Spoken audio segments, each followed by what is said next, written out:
Você quer viajar e ficar longe de tudo? Plutão é um dos lugares mais solitários que você vai encontrar.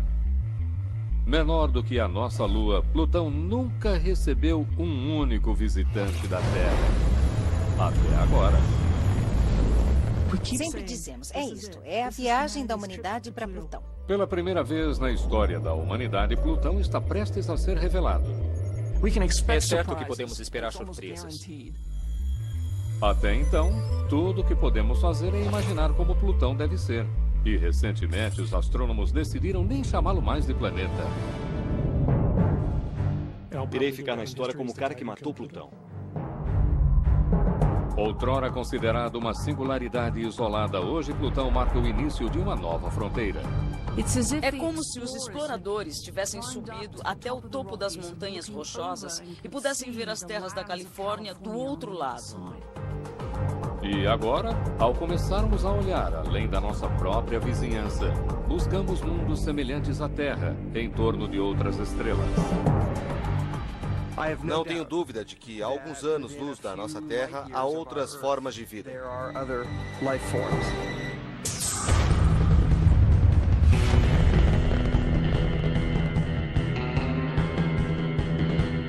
Nunca houve momento melhor para dar um salto gigantesco para locais onde ser humano algum jamais esteve, para seguir os passos de nossos robôs pioneiros e explorar os planetas do nosso sistema solar.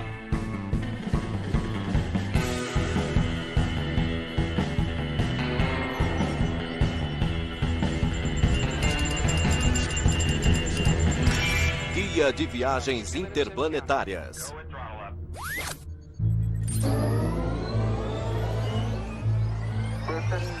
Plutão e além.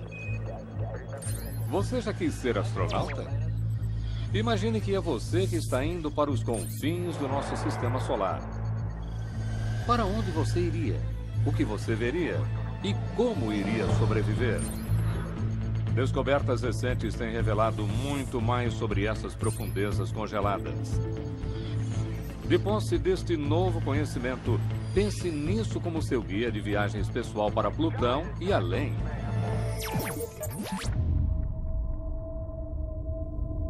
Você gosta de esportes de inverno? Gosta da sensação de isolamento? Não liga para o frio. Bem-vindo à Terra do Gelo. Longe dos nossos olhos e até agora fora do nosso alcance, Plutão é o mundo mais intrigante do sistema solar. E por que sua cor rosa? De onde é que ela vem? E de que forma estamos conectados a este planeta? Plutão é um lugar tão misterioso que não temos ideia de como ele pode ser ao chegarmos lá. E isso realmente aumenta a nossa curiosidade. Plutão é um território inexplorado. Sabemos muito pouco a seu respeito. Mas o mistério não é total. Sabemos que é um objeto mais ou menos arredondado, que tem gelo e muita sujeira em sua superfície. Plutão é um mundo muito frio, com cerca de 230 graus Celsius negativos na superfície. Temperaturas mínima menos 225, máxima menos 218 graus Celsius. Se você conseguisse ficar com as mãos expostas e as batesse, elas se quebrariam como um cubo de gelo tamanho frio que faz lá. Para se ter uma noção de tamanho, imagine um mundo que é a metade da largura da América do Norte, polvilhe-o com gelo e atire-o a 5 bilhões e 900 milhões de quilômetros no espaço. Ao contrário das órbitas, em sua maior parte circulares, de seus irmãos maiores, a jornada de Plutão em torno do Sol é extremamente elíptica e lenta. Plutão. Duração de um dia, 6 dias da Terra. Um ano de Plutão corresponde a 248 anos terrestres. Portanto, ele leva realmente muito tempo para orbitar o Sol. Realmente não sabíamos como Plutão era pequeno até que em 1977 descobrimos seu satélite. Caronte, a maior das 3 luas de Plutão, não é muito grande, tem apenas 1.186 quilômetros de diâmetro, mas é bastante grande em relação a Plutão. Caronte é incomum, porque apesar de pensarmos nela como lua de Plutão, ela é realmente mais como um objeto companheiro do planeta, com cerca da metade do tamanho de Plutão. Plutão foi batizado em homenagem ao deus do submundo e durante mais de 70 anos as crianças aprenderam na escola que ele era o 9º planeta. E ele é um dos favoritos em sala de aula. Plutão. Plutão é seu favorito? E por quê? Porque ele é menor. Plutão ocupa um lugar no coração das pessoas e é difícil entender isso. Mas até mesmo eu sinto que ele é o planeta distante, o rejeitado. Em inglês, ele é que tem um personagem nos quadrinhos com seu nome. E todo mundo adora Plutão. Plutão é um planeta! Mas, recentemente, este pequeno planeta tem sido alvo de uma disputa de proporções cósmicas. Plutão é um planeta! O tamanho não importa! Ainda hoje, esse é um assunto incrivelmente polêmico. Pobre Plutãozinho, claro, sendo rebaixado e, francamente, por uma boa razão. O que teria levado Plutão a ser expulso do Clube dos Planetas? O que está acontecendo lá no fim do Sistema Solar?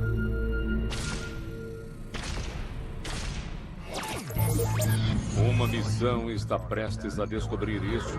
Entretanto, chegar até lá significa uma jornada de 4 bilhões e 800 milhões de quilômetros até os limites do nosso sistema planetário. Como chegar?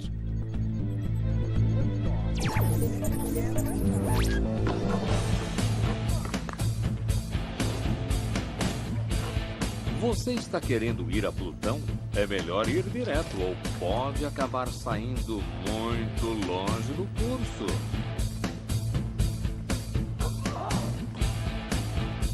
Isso é algo em que Hal Weaver pensa frequentemente. Ele é o cientista do projeto da atual missão da NASA para Plutão, a New Horizons.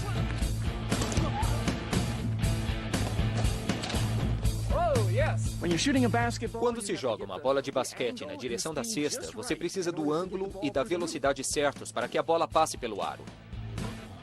E é isso que tivemos de fazer com a sonda New Horizons. 2, 1, 0. Ignição. Decolagem. Lançada em 2006, a New Horizons está prestes a se tornar o primeiro visitante de Plutão e deve chegar lá em 2015. Tem mais 40 segundos. Usamos o foguete mais potente disponível na Terra, o Atlas 5,551. Ela foi a nave a deixar a Terra com a maior velocidade, 58 mil quilômetros por hora. Incrível. Quando vimos a nave decolar, a primeira coisa em que pensei foi: agora nada pode detê-la. Próxima parada, Júpiter. E em seguida, Plutão. Quando se está enfrentando uma viagem de 10 anos através do Sistema Solar, vale a pena pegar um atalho. Tivemos de levá-la por um arco imaginário próximo de Júpiter, o equivalente a jogar uma bola de basquete em um aro a 120 quilômetros de distância. É como chutar uma bola da 5ª Avenida para acertar um gol na Filadélfia. Esta precisão milimétrica na navegação permitiu que a New Horizons usasse o gigantesco campo gravitacional de Júpiter como um estilingue em direção a Plutão. Aquilo nos deu um impulso de 20% na velocidade da nave. Ganhamos 3 anos de viagem. E agora estamos indo direto para Plutão. Pode parecer muito, 9 anos e meio para chegar lá, mas é o mais rápido que conseguimos. Até agora, só exploramos os planetas até Netuno. Esta missão a Plutão marca uma nova fronteira na exploração do espaço. Sempre dizemos, é isto, esta é a viagem da humanidade para Plutão. E se não der certo, perdemos a única oportunidade de explorar Plutão em nosso tempo de vida.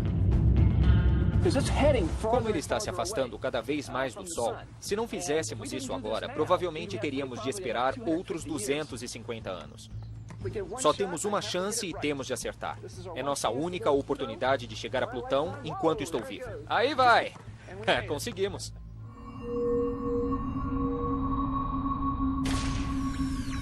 Bob, aqui é Plutoense, prossiga. Laboratório de Física Aplicada, Universidade Johns Hopkins. Estação 43, Plutoense. Ficar de olho na viagem longa e solitária da New Horizons é trabalho desses controladores de voo no Laboratório de Física Aplicada da Universidade Johns Hopkins, em Maryland. Poderia nos dizer qual a nossa configuração atual de downlink? O tempo de duração dessa missão é muito longo. Portanto, uma das coisas que fazemos para reduzir os custos é colocar a nave em hibernação por uma boa parte do ano. Além da órbita de Saturno, a New Horizons desperta para seu check-up de rotina. Afirmativo, indo para o comando. Você já teve problemas com seu computador? Tente carregar um software em um disco rígido a 2 bilhões e 200 milhões de quilômetros de distância. A dificuldade com Plutão é que ele está muito distante do Sol. Estamos longe de casa. Temos de projetar e planejar uma sequência de observações que precisa funcionar. Não há segunda chance. O upload de hoje ocorreu sem problemas. Mas à medida que a nave espacial se afasta ainda mais, o tempo de comunicação fica ainda maior. Quando a New Horizons ligar para a casa de Plutão em 2015, seu sinal vai demorar mais de 4 horas para chegar até a Terra. O dia da chegada vai ser de muita ansiedade e vai ser emocionante. Será o dia da Bastilha em 2015. Mais ou menos um dia depois de voarmos por Plutão, devemos receber a primeira imagem de como Plutão realmente é. E essa imagem vai ser breve, porque depois de 10 anos para chegar até lá, a New Horizons terá apenas alguns meses para explorar Plutão em detalhes. Este é um modelo da nave espacial New Horizons. Ela tem 1/8 do tamanho real. Ela é aproximadamente do tamanho de um piano de cauda. E temos o gerador de imagens de reconhecimento de longo alcance, nossos olhos de águia na New Horizons, o telescópio de mais alta resolução que nós temos. Outros instrumentos irão observar Plutão com luz ultravioleta, coletando poeira em sua atmosfera superior e medindo as partículas carregadas do vento solar para determinar se Plutão tem uma magnetosfera. A missão New Horizons é algo para o qual as gerações futuras vão olhar e dizer: este é um dos marcos de nossa civilização. A exploração inicial, o reconhecimento inicial de toda esta nova região do sistema solar, nunca antes explorada. Eu tenho um adesivo no meu carro que diz: meu outro veículo está a caminho de Plutão. Eu adoro essa coisa. 14 de julho de 2015 será uma data a ser lembrada, quando um minúsculo mundo no final do sistema solar irá finalmente começar a revelar seus segredos.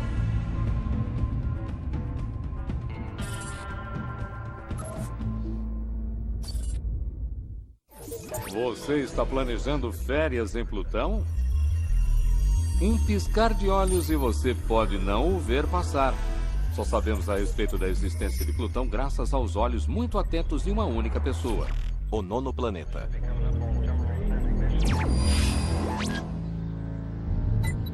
Observatório Lowell. Em 1930, um jovem pesquisador americano, Clyde Tombaugh, observava os céus em busca do planeta X, um mundo que acreditava-se existia além de Netuno. Foi um momento emocionante. Eu me lembro como se fosse ontem. Nunca houve um momento como aquele na minha vida. Eu o conhecia muito bem. Ele era um homem maravilhoso, com um sublime senso de humor e um fascinante senso do ridículo. E nos divertíamos muito juntos. A descoberta de Plutão foi muito entediante. Acho que essa é a melhor palavra para descrever isso. Durante a noite ele tirava fotos do céu sobre essas placas fotográficas de vidro e durante o dia colocava as placas nessa máquina e as observava. Então há um espelho que vira para frente e para trás e o que você faz é comparar as imagens em busca de alguma alteração.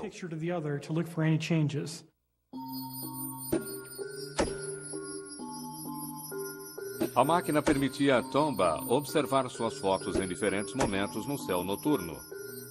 O que ele procurava era um único e minúsculo movimento em um mar de incontáveis estrelas.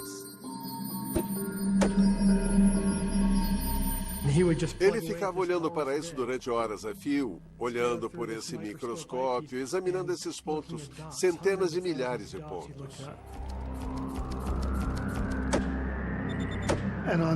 E em 18 de fevereiro de 1930, por volta das 4 da tarde, ele viu as duas imagens do planeta aparecer e desaparecer alternadamente.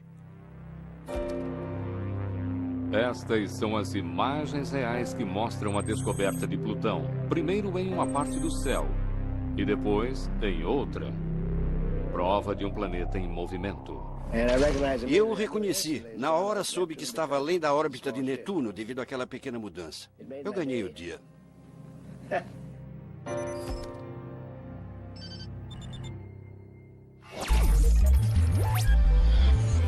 Pelos próximos 76 anos, Plutão é considerado o 9º planeta. Mas como realmente é este pequeno ponto no céu? O que ver?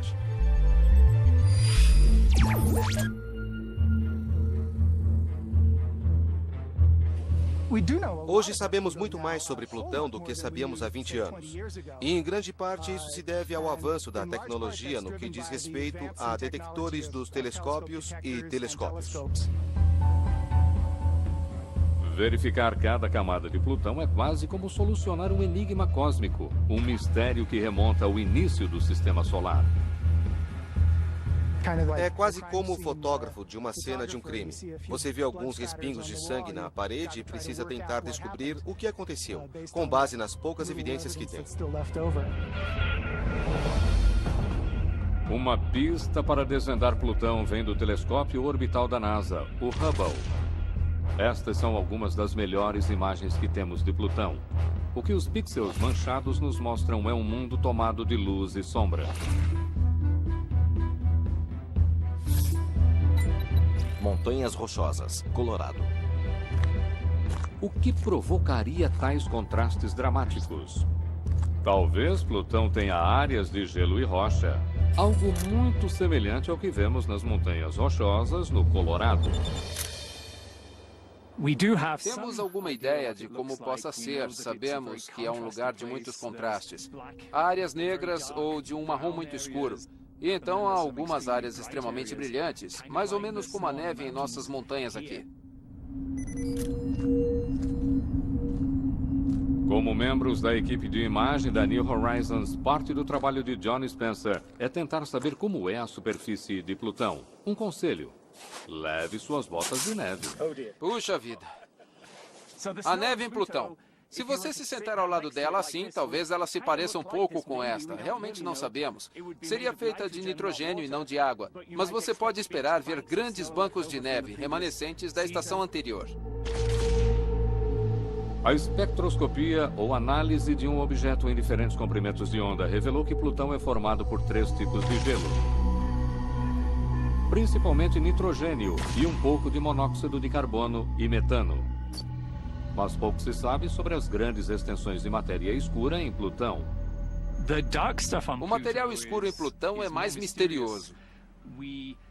Achamos que deva ser uma espécie de lamaçal de hidrocarbonetos, devido ao metano na atmosfera processado pela luz ultravioleta. Plutão não é o único a ter um revestimento misterioso. Quando a sonda Cassini passou por Saturno em 2004, vimos algo semelhante na lua Phoebe. Cientistas acreditam que exista aqui um fino tapete de compostos de carbono, o precursor para a evolução da vida. Se você pegar metano, que é orgânico porque tem carbono e hidrogênio, e o expuser à luz solar, ele fica exposto a partículas energéticas e adquire uma cor meio rosada. Há reações químicas e por isso ele se torna um hidrocarboneto um pouco mais complexo.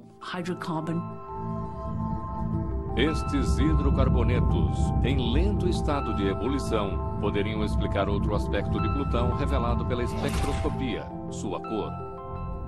Ele tem um pouco de tom rosa. Não acho que seria um rosa muito vivo, mas um ligeiro tom rosado. Ele pode até mesmo ter essa cor acastanhada que temos aqui na neve devido à sujeira. Acreditamos que a neve em Plutão tem a cor meio cremosa e amarronzada. E Plutão não é único quando se trata de seu esquema de cores vivas. A superfície da lua de Netuno, Tritão, tem texturas de cor rosa. E nessas imagens realçadas da lua de Júpiter, Europa, a superfície tem linhas de cor rosa e vermelha, o que poderia ser material orgânico saltando para a superfície, vindo de um oceano oculto. A partir destas imagens, não é muito difícil imaginar o que um visitante poderia ver em Plutão. Eu me pergunto como seria andar sobre a superfície. Será que o gelo faria barulho ou seria macio? Haveria grandes penhascos? Será que a neve estaria simplesmente sobre a superfície, como em uma manhã de Natal? Apenas um frio absoluto de uma beleza terrível e sublime, que eu mal posso esperar para ver. Mas acho que será uma das coisas mais espetaculares já vistas pelo homem. E há um ponto turístico que você não verá em nenhum outro lugar do Sistema Solar. A maior lua de Plutão, Caronte, em uma posição fixa contra os céus. Portanto, temos Plutão e Caronte, cada um orbitando em torno da massa central entre os dois sistemas. Este é o ponto de equilíbrio, bem aqui entre os dois objetos, e eles orbitam em torno daquele ponto.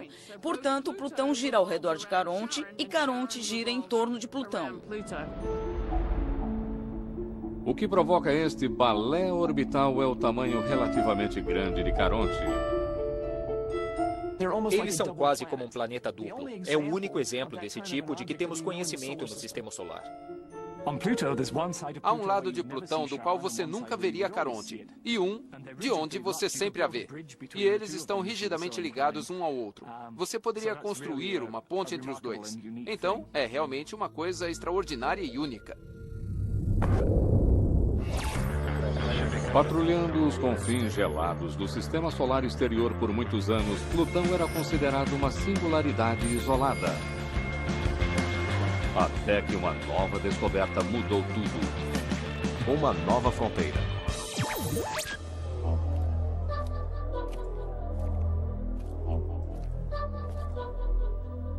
O cientista planetário David Jewitt não conseguia entender por que o Sistema Solar exterior parecia tão vazio, porque Plutão parecia sozinho. Na década de 1980, as partes internas do Sistema Solar eram conhecidas por serem cheias de cometas, asteroides, planetas. Mas nas externas não havia nada, além de Netuno, apenas Plutão, o que parecia muito estranho. E então, em 1992, ele fez uma descoberta extraordinária. O primeiro de um vasto exército de corpos congelados para além da órbita de Netuno, hoje conhecido como Cinturão de Kuiper.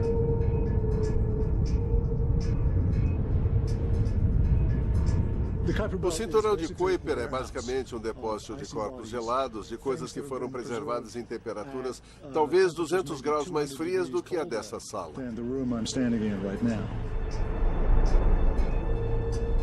Aqui, fazendo companhia a Plutão, há um imenso anel formado de gelo e rocha que redefine a fronteira final do nosso Sistema Solar.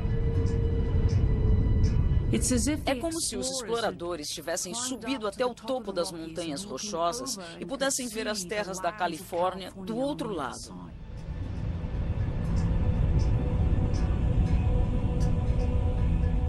Hoje sabemos que estes objetos que formam o Cinturão de Kuiper são milhões, muitos do tamanho de montanhas, alguns tão grandes quanto cidades e outros muito maiores, como Plutão. Sabemos que há cerca de 50 mil ou mais deles com mais de 95 quilômetros de diâmetro. E deve haver 100 milhões de objetos maiores do que 2 quilômetros aproximadamente. Mas o que exatamente são esses objetos e de onde eles vêm?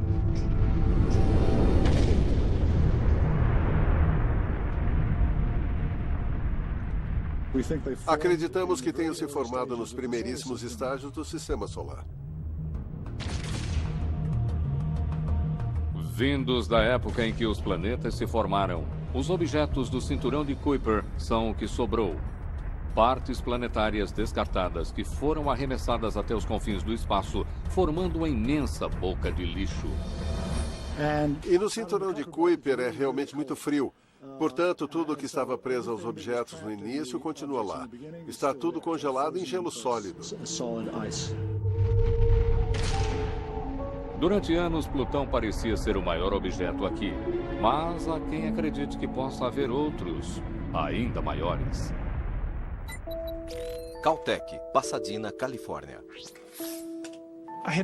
Eu realmente me perguntava se haveria outro objeto lá fora tão grande quanto Plutão, ou maior do que Plutão, ou até mesmo muito maior do que Plutão. E durante muito tempo ninguém tinha a tecnologia para fazer o trabalho direito e procurar esses objetos. E quando finalmente tivemos, corremos para o telescópio o mais rápido possível e começamos a vasculhar os céus.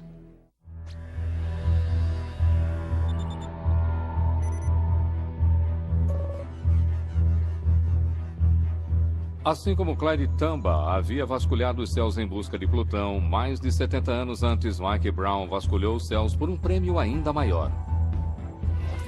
Em 2003, esta imagem mostrou que poderia ser um novo planeta. Mas o movimento é tão pequeno que o computador o perde. Esta é a imagem da descoberta de fato. Lá está. Para o seu olho é bastante óbvio e você consegue vê-lo se movimentando com muita clareza. Mas isso era um pouco lento demais para o computador da primeira vez. Essa é a única coisa ali se movendo no céu. Mike Brown e sua equipe dão ao objeto o nome de Eris. Com 2.400 quilômetros de extensão, ele é quase 3 vezes mais volumoso que Plutão e está a 3 vezes a distância do Sol. A primeira coisa que eu fiz foi pegar o telefone, ligar para minha esposa e dizer: acabei de encontrar um planeta. Não mais sozinho e agora ofuscado por Eris, o tênue status de Plutão como planeta começou a cair ainda mais. Meu primeiro pensamento foi: provavelmente vou ficar na história como o cara que matou Plutão. Em 2006, a União Astronômica Internacional fez uma pergunta importante. O que é um planeta? Pela primeira vez, as regras para se definir um planeta eram estabelecidas. Um planeta tem de ser grande o suficiente para ser arredondado, se tornar uma esfera. Tem de estar em sua própria órbita ao redor do Sol. Portanto, não podemos contar as luas que orbitam os planetas. Os planetas também precisam ter gravidade suficiente para lançar ou sugar todos os restos ao seu redor. A definição é a seguinte: se você coloca um monte de pequenos objetos em uma órbita semelhante à órbita de um planeta, se o planeta os joga para fora do sistema solar, ou se os engole ao longo da existência do sistema solar, 4 bilhões de anos, então ele é um planeta. Se isso não acontecer, não é um planeta.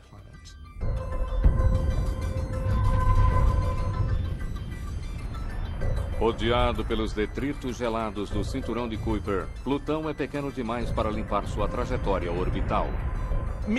Reunidos em Praga na quinta-feira, a União Astronômica Internacional fez a votação. 76 anos após sua descoberta, o Sistema Solar perde um planeta. Plutão não é um planeta? Mas o que está acontecendo aqui? Todo mundo cresceu achando que Plutão era um planeta, porque é o que todos diziam. Mas agora não é mais. Isso vai confundir as pessoas. Fiquei impressionada com a reação das pessoas. Não eram apenas as crianças, chateadas por seu planeta favorito ter sido rebaixado, mas houve muitos debates e discussões.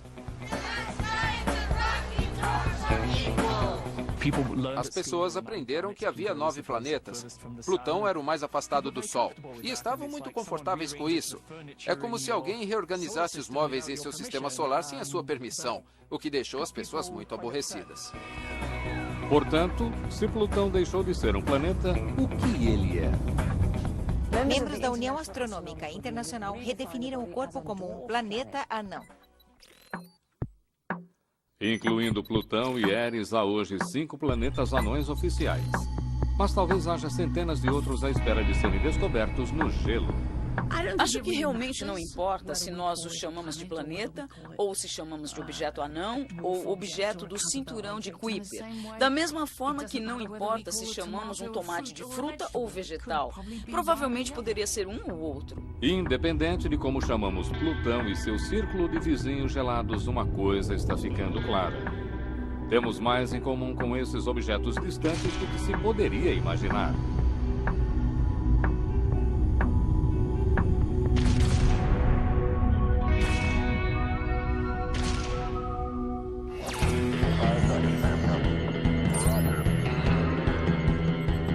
Você está interessado em visitar Plutão e seus vizinhos? Talvez você nem precise deixar seu sofá, porque de vez em quando esses mundos gelados vêm até nós. Conhecendo os habitantes locais.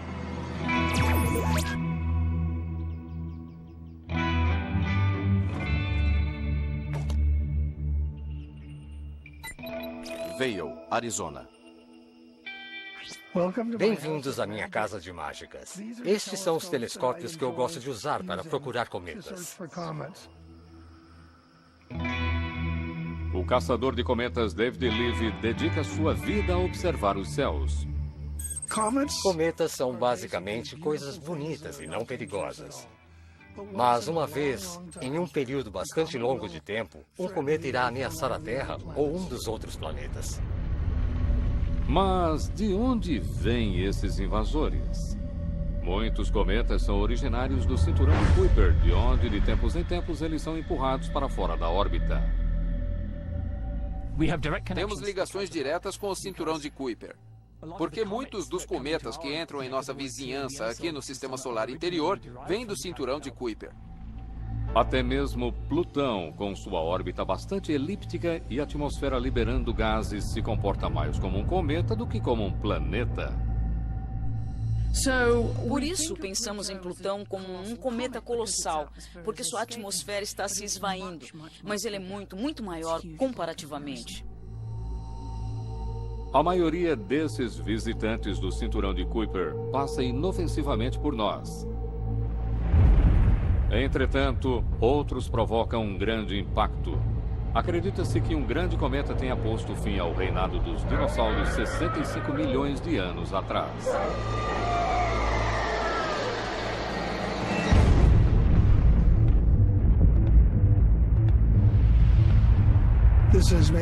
A possibilidade de um cometa atingir a Terra talvez seja de uma vez a cada 100 mil anos ou até mesmo 1 milhão de anos.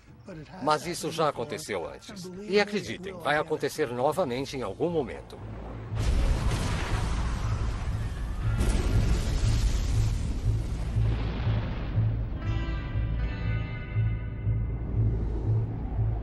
Nos últimos anos, temos dado uma boa olhada nesses turistas que vêm do frio na esperança de descobrir do que eles são feitos.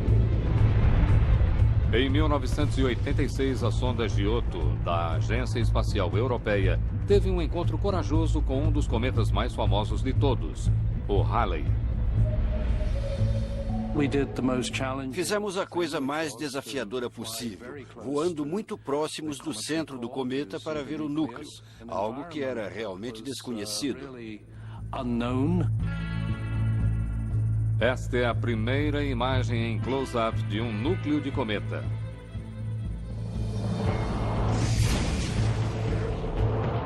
Em 2005, a NASA fez algo ainda mais ousado com a missão Deep Impact, deliberadamente impactando um cometa em alta velocidade. Meu Deus, olhem só aquilo! E em 2014, a missão Rosetta da Agência Europeia será a primeira a fazer um estudo de longo prazo de um visitante de passagem pousando em sua superfície e, em seguida, navegando ao redor do Sol. Ao mesmo tempo, iremos realmente pousar algo sobre sua superfície para investigarmos do que o cometa é feito.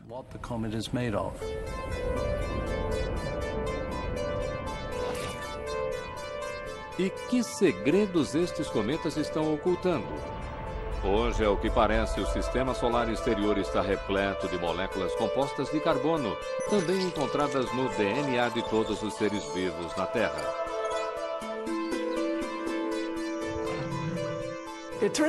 O sistema solar exterior é uma das fontes mais prodigiosas de material orgânico no sistema solar, assim como o puro e simples gelo de Arrais.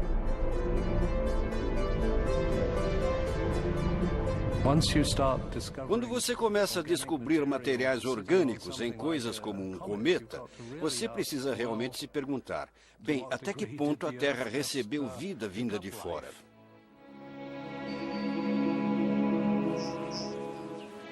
O que isso significa?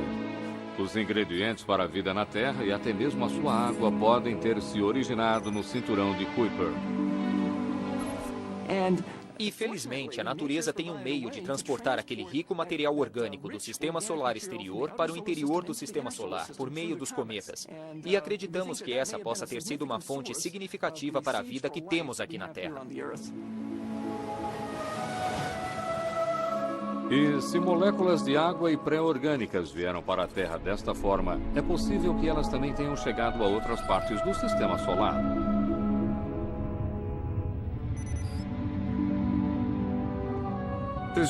Certamente existem belos meio-ambientes apropriados à vida, bem próximos de nós, no sistema solar.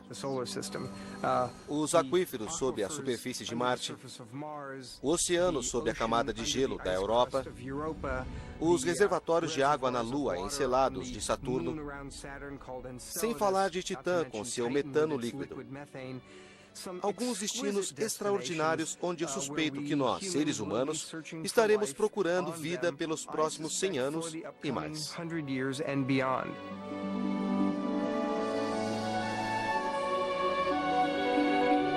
Talvez nosso próprio sistema tenha vida em abundância.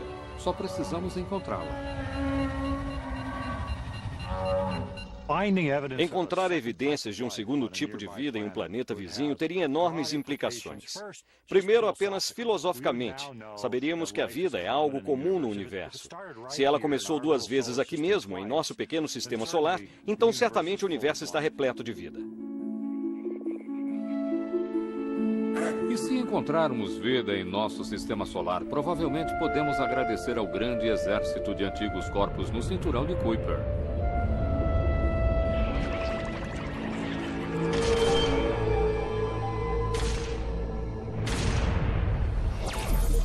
As missões robóticas e as descobertas recentes no nosso sistema solar têm redefinido completamente nosso pequeno pedaço do espaço. Mas onde exatamente termina esse espaço? E o que existe além dele? E além.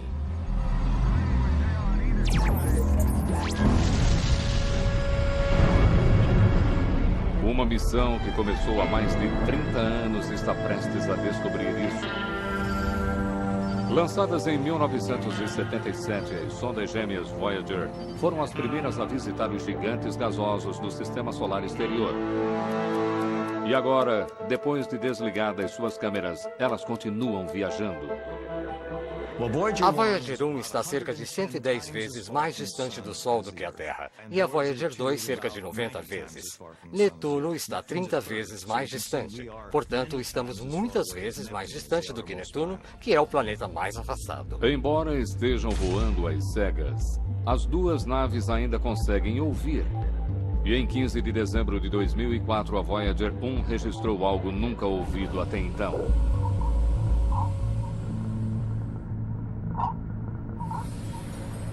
Este é o som do vento solar, diminuindo abruptamente a partir da pressão de gases interestelares a 14 bilhões de quilômetros do Sol.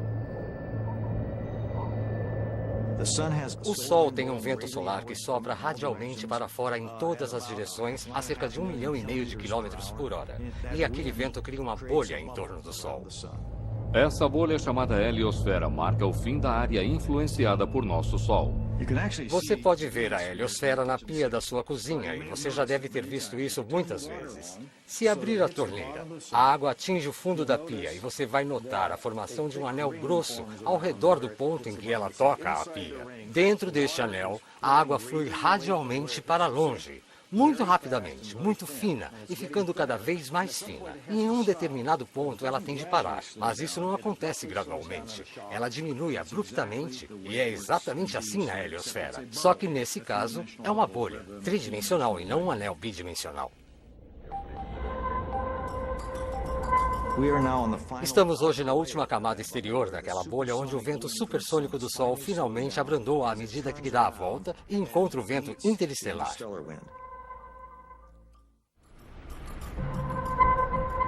E o que há para ser visto além da heliosfera? Acredita-se que aqui exista outro campo de gelo. Não um disco, mas uma enorme esfera conhecida como nuvem de Oort. Provavelmente 1 com 12 zeros é o número de objetos da nuvem de Oort. Trata-se de uma estrutura circular que se estende por 10% do caminho até a estrela mais próxima. É enorme. Se um viajante chegar tão longe, ele estará à beira do espaço interestelar, pois a borda exterior da nuvem de Oort demarca os limites do nosso pequeno pedaço do universo. Daqui, você pode olhar para trás e ver o que constitui um bom lugar para viver. Uma estrela que não seja muito grande nem muito quente. Você vai querer um planeta rochoso com água em estado líquido e protegido por um campo magnético. E um bom lugar deve ter pelo menos um gigante gasoso como vizinho, cuja imensa gravidade possa aspirar cometas errantes. Você não desejaria morar em nenhum outro lugar, ou gostaria? Pois hoje, ao que parece, há um universo inteiro de possibilidades para além do nosso sistema solar. Há uma competição internacional feroz. Uma corrida, digamos assim, para encontrar os primeiros planetas ao redor lá, se mover no espaço, porque é gravitacionalmente puxada pelo planeta que não conseguimos ver. Usando este método, encontramos mais de 400 exoplanetas, mundos extraterrenos em torno de outras estrelas. Mas será que haveria vida nestes mundos?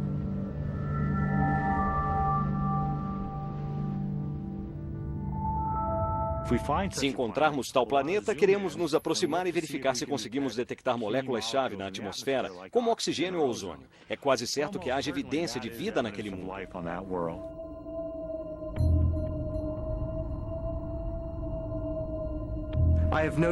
Não tenho dúvida de que, a alguns anos-luz da nossa Terra, há outras formas de vida. A questão mais difícil e assustadora é saber se vida inteligente é comum em nossa galáxia e em nosso universo. E como iremos saber se existe vida inteligente em outros mundos semelhantes à Terra? Quais serão os sinais?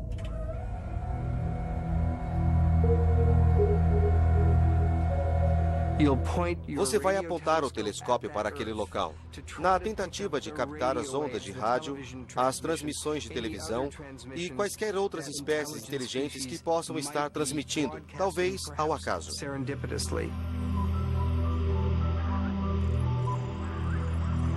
Tentar sintonizar uma TV de ETs pode parecer absurdo. Mas quem sabe, talvez eles estejam assistindo a nossa há muito tempo. Se um viajante humano irá chegar até os limites do sistema solar, isso ainda não sabemos. Mas um homem começou essa viagem. A bordo da New Horizons está uma pequena urna com os restos cremados de Clyde Tombaugh, o homem que descobriu Plutão.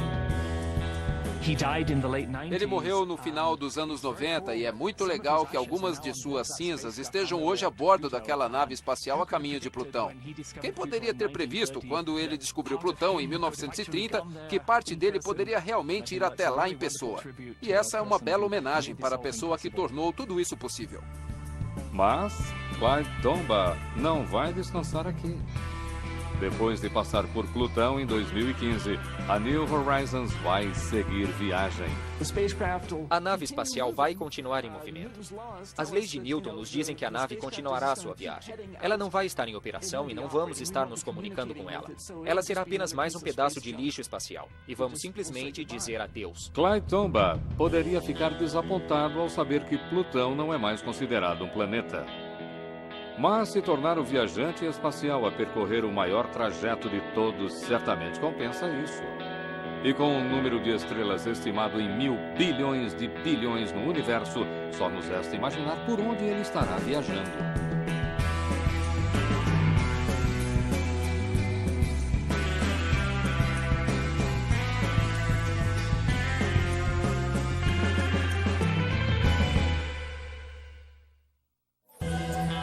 Versão Marshmallow São Paulo.